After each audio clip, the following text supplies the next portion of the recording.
Hi, we're going to look at mergers and acquisitions. And as you can see from the slide, when we look at mergers, they are a small, less than 2% of total M&A activity. So when we talk about mergers and acquisitions, we're typically talking about acquisition. So let's just clarify for ourselves the difference between the two.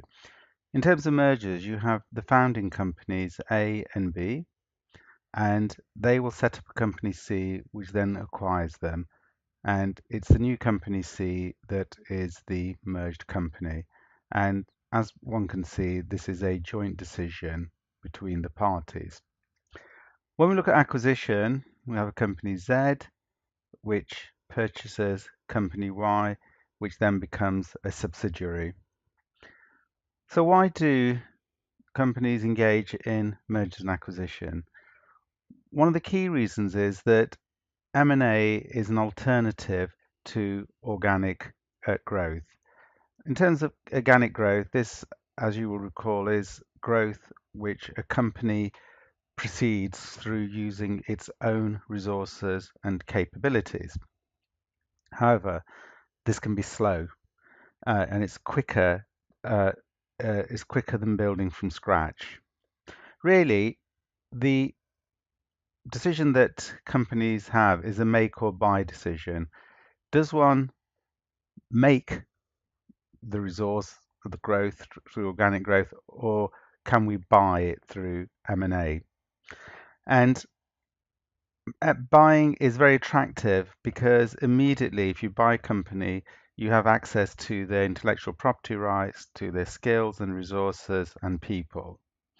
That last bit is quite important because many acquisitions are deemed to fail, and the reason for cited for that is of post-acquisition integration, that actually it's so badly handled that people leave the synergies that you were seeking, synergies of knowledge, of say cost savings, then evaporate.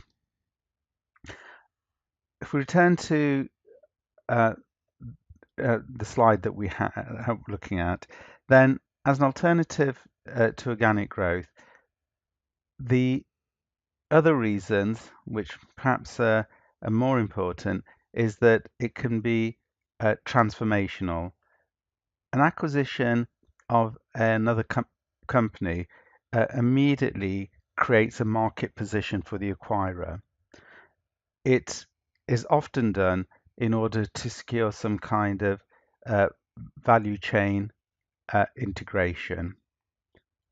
And the other transformational aspect of M&A is that it can change the balance of power through buying a competitor, and uh, that is a kind of horizontal integration. And one can see how it is attractive to do this rather than trying to compete with another competitor or try and think about how one gains a market position. Another reason for M&A is related to conglomerates who tend to look for risk reduction through buying a number of unrelated companies. And uh, it's often called conglomerate M&A.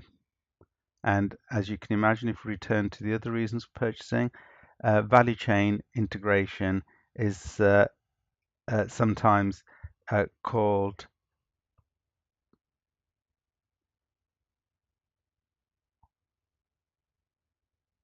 vertical integration, and horizontal integration is called horizontal M&A. Okay, so we have these reasons, and how does these differ from domestic M&A? So in terms of uh, uh, in this and international business, in terms of international business, M&As can be motivated by a number of factors. Those factors can be government incentives, uh, where uh, governments give favourable tax breaks and the like to attract companies. There may be some regional or bilateral trade agreements. So this will make moving across uh, borders much easier. Companies also often go to international M&A because they're seeking out R&D capabilities, and those may not exist within the domestic sphere. And in international business, the importance of global innovation networks means that companies literally do go around the globe uh, finding R&D. Though interestingly, a lot of those R&D areas are found in clusters and constellations such as Silicon Valley and Cambridge Science Park. There also, for an acquisition to take place internationally, it benefits if companies are able to move their money in and out of the country. So, not only government incentives, but regulations in relation to tax and the repatriation of uh, profits is valuable. What companies look for is success, and having looked at the reasons why M&As occur, key reason for success is found in acquisitions or M&As where there's a strategic fit,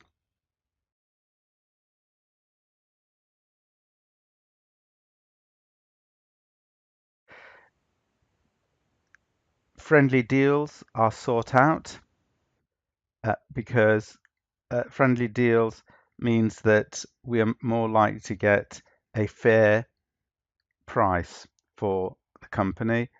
And of course, the one factor that emerges in many international business activities is that where there's a cultural fit, then M&As are more likely to occur.